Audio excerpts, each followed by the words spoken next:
Foot of the preacher. How beautiful are the feet of those who bring good news.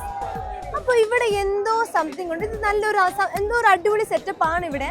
അപ്പോൾ അവിടെ ഞാൻ നോക്കി കുറച്ച് വോളണ്ടിയേഴ്സ് അവിടെ നിൽപ്പുണ്ട്. അപ്പോൾ അവരോട് ചോദിച്ച് നമുക്ക് മനസ്സിലാക്കാം. ഹായ് ചേച്ചി. ഹലോ. അപ്പോൾ ഇതെന്താണ് സംഭവം? എനിക്ക് അവിടെ വായിച്ചപ്പോൾ നല്ല ഫൂട്ട് ഓഫ് ദി പ്രീച്ചർ എന്തോ നല്ലൊരു അടിപൊളി സംഭവം തന്നെയാണ്. നമ്മുടെ പൗലോസ്ലിഹ റോമാക്കാർക്ക് എഴുതിയ ലേഖനത്തിൽ പറയുന്നുണ്ട്, സുവിശേഷം പ്രസംഗിക്കുന്നവരുടെ പാദങ്ങൾ എത്ര സുന്ദരം അല്ലേ. അപ്പോൾ അതുകൊണ്ട് ഇവാഞ്ചലൈസേഷൻ ബേസ് ചെയ്തിട്ടുള്ള നമ്മുടെ ഡെയിലി ലൈഫിൽ പ്രാക്ടിക്കൽ ആയിട്ടുള്ള ഒരു കുഞ്ഞു 5 ടാസ്കുകൾ ഈ ഒരു ആക്ടിവിറ്റി കാർഡിലുണ്ട്. അതിന്റെ മെയിൻ ഹൈലൈറ്റ് എന്താന്ന് വെച്ചിട്ടുണ്ടെങ്കിൽ, നിങ്ങൾ ചെരുപ്പ് ഇവിടെ ഊരി വെച്ചിട്ട് നിങ്ങൾ പുറത്തോട്ട് പോകും. നിങ്ങൾ ഈ ക്യാമ്പസിലുള്ള ആൾക്കാരൊക്കെ ആയിട്ട് സ്ട്രേഞ്ചേഴ്സ് ആയി കണ്ട് നിങ്ങൾ എന്ത് ചെയ്യും, ഇന്ററാക്ട് ചെയ്യും. ഓരോ ടാസ്കുകൾ ഉണ്ട്, like share your God experience, gospel message share ചെയ്യുക. ഈ ടാസ്കുകളെല്ലാം നിങ്ങൾ ഓരോരുത്തരോട് പോയിട്ട് 1 to 1 നിങ്ങൾ സംസാരിക്കും. അങ്ങനെ സംസാരിച്ച് നിങ്ങൾ ഇങ്ങോട്ട് തിരിച്ചു വരുന്ന സമയത്ത് there is a surprise waiting for you. എന്തൊരു അടിപൊളി സർപ്രൈസ് ഇവിടെ ഉണ്ട്. അപ്പോൾ നമുക്കിത് ചെയ്ത് നോക്കിയാലോ? അപ്പോൾ ചെരുപ്പില്ലാതെ ഈ 5 ടാസ്കും കഴിഞ്ഞ് ഇഗ്നേഷ്യസ് ഇവിടെ ഇരിപ്പുണ്ട്. അപ്പൊ ഈ ഓരോരോ കാര്യങ്ങൾ ഇത് എങ്ങനെയാണ് ഈ എല്ലാം കാര്യങ്ങൾ എക്സ്പീരിയൻസ് ചെയ്യാൻ പറ്റുമോ? ചെരുപ്പില്ലാതെ നടക്കുന്നത് എനിക്ക് അത്ര ബുദ്ധിമുട്ടായിട്ട് തോന്നിയില്ല, കാരണം വളരെ കോൾഡ് ആയിട്ടുള്ള ക്ലൈമറ്റ് ആണ്. സോ കമ്പാരിറ്റീവ്ലി ആ ഒരു ഹീറ്റ് ഒന്നും ഫീൽ ചെയ്യുന്നില്ല. സോ അങ്ങനെ ഓരോരുത്തരും ഡിഫറെന്റ് പീപ്പിളോട് കാണുമ്പോൾ, അവരോട് സംസാരിക്കുമ്പോൾ, അവരുടെ ബാക്ക്ഗ്രൗണ്ട്സ് ഡിഫറെന്റ് ആകുമ്പോൾ അതിനൊരു ഡിഫറെന്റ് ഫീലാണ്. പിന്നെ ചേർച്ച് ടീച്ചിങ്ങിനെ കുറിച്ച്, അതായത് നമ്മൾ ചിന്തിക്കാത്ത ടോപ്പിക്സ് നമ്മളൊന്ന് ജസ്റ്റ് റിമൈൻഡ് ചെയ്യും, നമുക്ക് അകത്തുള്ളത് തന്നെ നമുക്കൊന്ന് ജസ്റ്റ് റീകളക്ട് ചെയ്യാൻ സാധിക്കുമല്ലോ.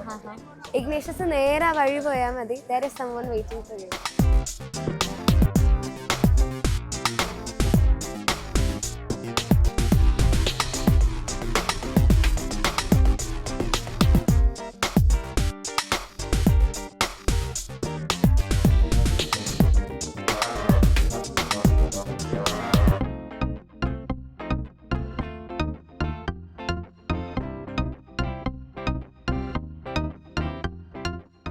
അപ്പോൾ ഇഗ്നേഷ്യസിന് മുൻപ് ഇവിടെ ഒരാളുണ്ടായിരുന്നു, ക്രിസ്റ്റിയെ നമ്മുടെ കാഞ്ഞിരപ്പള്ളി സോണിൽ നിന്നാണ് വരുന്നത്.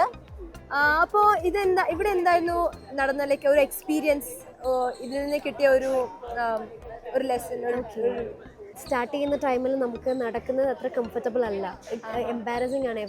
എല്ലാവരും നമ്മളെ നോക്കുന്നുണ്ട് ചെരുപ്പില്ലാതെ നടക്കുമ്പോൾ.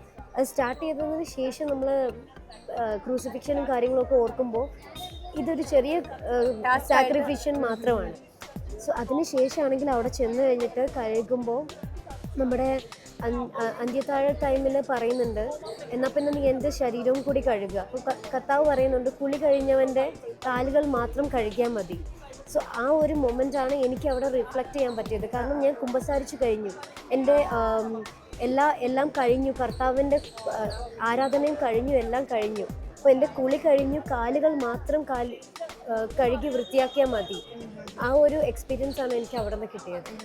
അപ്പോൾ നല്ലൊരു എക്സ്പീരിയൻസ് ആയിരുന്നു, ഒരു ഇന്നർ ഹീലിംഗ്, ഒരു അണ്ടർസ്റ്റാൻഡിങ്.